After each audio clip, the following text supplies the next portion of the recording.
Sakto-sakto ka sa'kin, parang sinukat. Parang ikaw ang dahilan ng puputing pagbulat. Pangalan mo sa palad ko, palaging napasulat. Kahit pa sobrang hirap, sabay tayong bubuhat na ang ating bangko.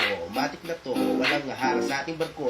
Basta ako, kasama mo, mga luhing di hayaang bumuksa. Gagawin lahat ng kaya ko, di baling ng palpak.